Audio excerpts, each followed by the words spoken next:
వే gold trusted gold buyers మీరు తాకట్టు పెట్టిన బంగారాన్ని విడిపించి ఈ రోజు ఉన్న మార్కెట్ ధరకు కొనబడను. విజయ్ జంబో క్యాబినెట్ సిద్ధమైపోయింది. తమిళనాడు మంత్రివర్గ విస్తరణ జరిగింది. లోక్సభలో నూతన మంత్రులు ప్రమాణ స్వీకారం చేశారు. ఇక కాంగ్రెస్ నుంచి విశ్వనాథన్, రాజేష్ కుమార్ కు మంత్రి పదవులు దక్కాయి. ఇక్కడ మనం కాంగ్రెస్ విషయంలో చూస్తే 59 ఏళ్ల తర్వాత కాంగ్రెస్ మంత్రులకు చోటు లభించిందని చూడాలి. అంటే పాలనలో కాంగ్రెస్ కి 59 ఏళ్ల తరువాత తమిళనాడులో చోటు లభించింది. ఇక టీవీకే నుంచి ఇప్పటికే 9 మంది ఎమ్మెల్యేలు ప్రమాణ స్వీకారం చేయటం, మరో 21 మంది ఎమ్మెల్యేలు మొత్తం కూడా అంటే ఇప్పుడు ఈ రోజు ప్రమాణ స్వీకారం చేసిన వాళ్ళతో కూడా కలిపితే 21 మంది ఎమ్మెల్యేలు ప్రమాణ స్వీకారం చేశారు. టీవీకే నుంచి వీసీకే, ఐయుఎంఎల్ పార్టీలకు చెందినటువంటి వారికి మంత్రి పదవులు ఆఫర్ చేశారు. ఇప్పటి వరకు 30కి పైగా మంత్రి పదవులు భర్తీ అయ్యాయి. ఇక ఈ రకంగా కూడా ఈ రోజైతే మొత్తం కూడా మంత్రివర్గ విస్తరణకు సంబంధించి అయితే 30 మందికి పైగా ఇక సిద్ధమైపోయారు. దీనికి సంబంధించినటువంటి డీటెయిల్స్ మా ప్రతినిధి కిరణ్ అడిగి తెలుసుకుందాం. ఎస్, దానికి ముందర అసలు ప్రమాణ స్వీకారానికి సంబంధించినటువంటి విజువల్స్ చూద్దాం. நான் தமிழ்நாட்டு அரசின் அமைச்சர் என்ற முறையில் எனது கவனத்துக்குள்ளாவதும் தெரிய வருவதுமான எந்த பொருளையும் ஸ்ரீநாத் எனும் நான் தமிழ்நாட்டு அரசின் அமைச்சர் என்ற முறையில் எனது கவனத்திற்குள்ளாவதும் தெரிய வருவதுமான எந்த பொருளையும் அமைச்சரின் கடமைகளை உரிய விஜயலட்சுமி என்னும் நான் தமிழ்நாட்டு அரசின் அமைச்சர் என்ற முறையில் எனது கவனத்திற்குள்ளாவதும் தெரிய வருவதுமான எந்த பொருளையும் அமைச்சரின் கடமைகளை சே கமலி என்னும் நான் சட்டப்படி அமைக்கப்பெற்ற இந்திய அரசியல் அமைப்பின் பால் உண்மையான நம்பிக்கையும் மாறா பற்றும் கொண்டிருப்பேன் என்றும் இந்திய நாட்டின் ఒప్పిల్లాద ముළුముదల్ ఆర్చి. ఈ అంశం గురించినటువంటి డీటెయిల్స్ మా ప్రతినిధి కిరణ్ అడిగి తెలుసుకుందాం. ఎస్ కిరణ్, మంత్రివర్గ విస్తరణ గురించినటువంటి డీటెయిల్స్ ఏంటి? రేణు, తమిళనాడులో విజయ్ ముఖ్యమంత్రిగా ప్రమాణ స్వీకారం చేసిన తర్వాత రెండోసారి తన క్యాబినెట్ విస్తరించారు. అయితే ఈ క్యాబినెట్ లో కాంగ్రెస్ పార్టీకి కూడా 2 మంత్రి పదవులు కేటాయించారు. మొత్తం 23 మంది మంత్రులుగా ప్రమాణ స్వీకారం చేశారు. అందులో 2 కాంగ్రెస్ నుంచి ఈ దాదాపు 59 ఏళ్ల సుదీర్ఘ విరామం తర్వాత కాంగ్రెస్ పార్టీకి 2 మంత్రి పదవులు దగ్గర కాంగ్రెస్ పార్టీ నుంచి విశ్వనాథన్, కాంగ్రెస్ పార్టీ జనరల్ సెక్రటరీగా ఉన్న విశ్వనాథన్, మరోపక్క రాజేష్ కుమార్, వీరిద్దరికి మంత్రి పదవులు కేటాయించారు. మొత్తం 35 మంత్రి పదవుల్లో దాదాపు ఇప్పటికి 32 మంత్రి పదవులు భర్తీ చేశారు విజయ్. అయితే మరో 2 పదవులను, ఒక పదవి ఐవీఎల్, ఒక మంత్రి పదవి ఐయుఎంఎల్ కి, మరో మంత్రి పదవి వీసీకే కి ఇచ్చే అవకాశాలు ఉన్నాయి. అయితే వారు ఇప్పటికే క్యాబినెట్ లో చేరడానికి సుముఖత వ్యక్తం చేసినప్పటికీ కూడా వారు ఆ పార్టీకి సంబంధించిన జాబితా ఆ 2 పేర్లు ఇవ్వకపోవడంతో ప్రస్తుతానికి క్యాబినెట్ లో వారిద్దరూ ప్రమాణ స్వీకారం చేయలేదు. ఓవరాల్ గా 35 మంది క్యాబినెట్ లో ప్రమాణ స్వీకారం చేసే అవకాశం ఉండేది. అయితే గతంలో మొదటిసారి క్యాబినెట్ విస్తరణ జరిగినప్పుడు 9 మంది మంత్రులుగా ప్రమాణ స్వీకారం చేశారు విజయ్ తో పాటు.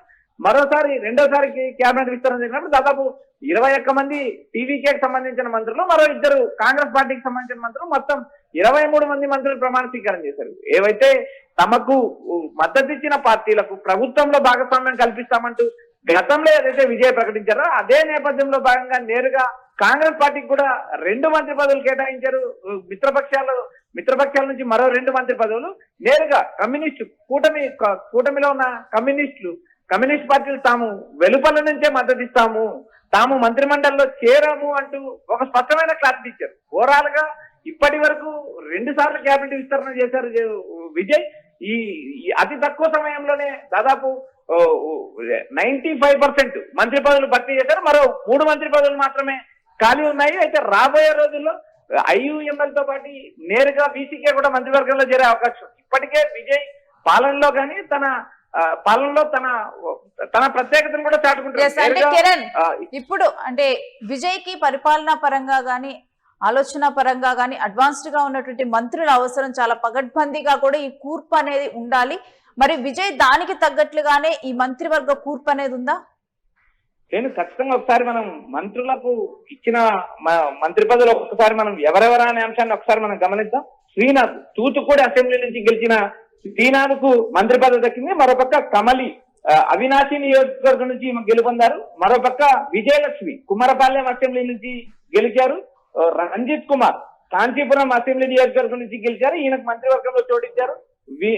వినోద్ కుంభాకరం అసెంబ్లీ నియోజకవర్గం నుంచి గెలిచారు, రాజు తిరువండ్రల్ అసెంబ్లీ నియోజకవర్గం నుంచి గెలిచారు, రాజ్ కుమార్ కూడేకరి అసెంబ్లీ నియోజకవర్గం నుంచి గెలిచారు, గాంధీరాజు అరకోణం అసెంబ్లీ నియోజకవర్గం నుంచి గెలిచారు. ఇలా వరుసగా గెలిచిన ఎమ్మెల్యేలే కాకుండా ఏదైతే సీనియర్ ఎమ్మెల్యేలతో పాటు కొత్తగా గెలిచిన ఎమ్మెల్యేలకు కూడా ఆయన మంత్రివర్గంలో చోటు లభించింది. అయితే ఇక్కడ ప్రధానంగా విజయ్ తన క్యాబినెట్ లో సీనియర్లతో పాటు జూనియర్లను కూడా ఒక జంబో క్యాబినెట్ లాగా ఆయన క్రియేట్ చేశారని స్పష్టంగా చెప్పొచ్చు. గతంలో సీనియర్ ఏవైతే సెంగోటియన్ ఆర్థిక శాఖ మంత్రిగా సెంగోటియన్ నియమించారు. ఆర్థిక శాఖ మంత్రి ఈ రాష్ట్ర ఆర్థిక వ్యవస్థ అంతా గాడిలో పెట్టాల్సిన నేపథ్యం ఉంది. ఇప్పటికే తమిళనాడు రాష్ట్రం అప్పుల్లో ఉంది. సంక్షేమ కార్యక్రమాలు, సంక్షేమ పథకాలు కూడా భారీ స్థాయిలో విజయ్ కూడా ప్రకటించారు. ఇప్పటికి ఉన్న సంక్షేమ పథకం ఏదైతే మహిళలకు ఇచ్చే 1000 రూపాయలు, గతంలో డిఎంకే ప్రభుత్వం ఇచ్చిన 1000 రూపాయల పథకాన్ని కంటిన్యూ చేస్తున్నారు. అందుకు సంబంధించిన నిధులు కూడా రిలీజ్ చేసిన నేపథ్యం ఉంది. రాబోయే రోజుల్లో విజయ్కి ఒక సవాల్ లాంటిది, కత్తి మీద సాము లాంటిది. ఎందుకంటే ఇటు ఆర్థిక వ్యవస్థను గాడిలో పెట్టాలి, మరోపక్క విజయ్ ఇచ్చిన హామీలు నెరవేర్చాలి. ఈ రెండు అంశాలు తమిళనాడు రాజకీయాల్లో కీలక పాత్ర పోషిస్తాయి. మరోపక్క మిత్రపక్షాల నుంచి వ్యతిరేకత రాకుండా చూసుకోవాల్సిన పరిస్థితి ఉంటుంది. ఇప్పటికే అన్నాడీఎంకే చీలిక వర్గం ఎమ్మెల్యేలకు మంత్రి పదవులు ఇస్తారంటూ జరిగిన ప్రచారం పైన ఆయన తత్తరం వెంటనే విజయ్ రంగంలోకి దిగి అలాంటిది ఏమీ లేదు, నేరుగా మాకు ఎవరైతే గతంలో మద్దతు ఇచ్చారో ఆ మద్దతు ఇచ్చిన పార్టీలకు మాత్రమే మంత్రి పదవులు ఇస్తామంటూ ప్రకటించి ఒక ఉపద్రవం నుంచి బయటపడ్డారు. మరోపక్క ఎల్టీటీ నేత ప్రభాకరన్ కు నివాళులర్పించి మరో సంచలనం సృష్టించారు. అయితే వీటి అన్నిటిపైన కాంగ్రెస్ పార్టీ కూడా నేరుగా చర్యలకు దిగకుండా కాంగ్రెస్ పార్టీ సున్నితంగా విజయ్ తీసుకునే నిర్ణయాలు కూడా గమనిస్తుంది. మరోపక్క వీసీకే కమ్యూనిస్ట్ పార్టీలు, ఈ రెండు పార్టీలు కూడా నేరుగా అన్నాడీఎంకే చీలిక వర్గాన్ని దగ్గరికి తీసుకుంటే, క్యాబినెట్ లకి తీసుకుంటే ఖచ్చితంగా మేము మద్దతు ఉపసంహరించుకుంటామంటే ఇప్పటికే వీసీకే అధినేత తిరుమావళిని ప్రకటించడం కూడా జరిగింది. రాబోయే రోజుల్లో విజయ్ క్యాబినెట్ కూర్పు ఒక ఎత్తు అయితే, మరోపక్క పాలన ఒక ఎత్తు, మరోపక్క సంక్షేమం, ఈ మూడింటిని గాడిలో పెట్టుకోవాలి. మరోపక్క మిత్రపక్షాలతో ఆయన సన్నిహిత సంబంధాలు కొనసాగించాలి.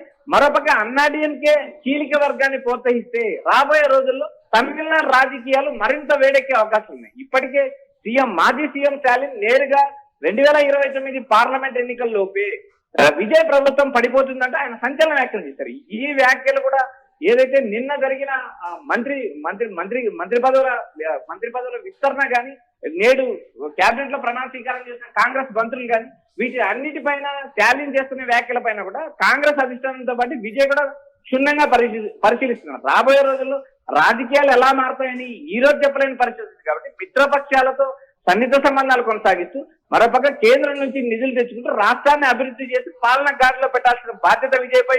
మరోపక్క ఇప్పటికే విజయ్ వినూతమైన నిర్ణయాలు తీసుకోవడం, మరోపక్క ఆయన ఏదైతే విజయ్ వచ్చే సమయంలో ట్రాఫిక్ వల్ల చాలా మంది ప్రజలు ఇబ్బంది పడుతున్నారని ఇప్పటికే విజయ్కి సమాచారం ఉంది. ఆ నేపథ్యంలో భాగంగానే వన్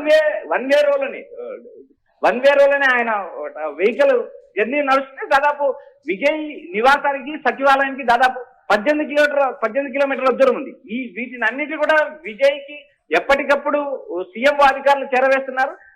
ఏవైతే తగు జాగ్రత్తలు తీసుకుంటూ ప్రస్తుతానికి పాలన గాడిలో పెట్టడానికి విజయ్ ప్రయత్నిస్తున్నారు అనే ఒక సమాచారం అయితే తమిళనాడు నుంచి వినిపిస్తుంది. Right, thanks for the details Kiran. ఇక ఇప్పటి వరకు విజయ్ మంత్రివర్గంలో 30కి పైగా మంత్రి పదవులు భర్తీ అయ్యాయి. ఇక కేవలం 3 మంత్రి పదవులు మాత్రమే మిగిలి ఉన్నాయి. ఇక త్వరలో ఇవి కూడా పూర్తి కానున్నాయి.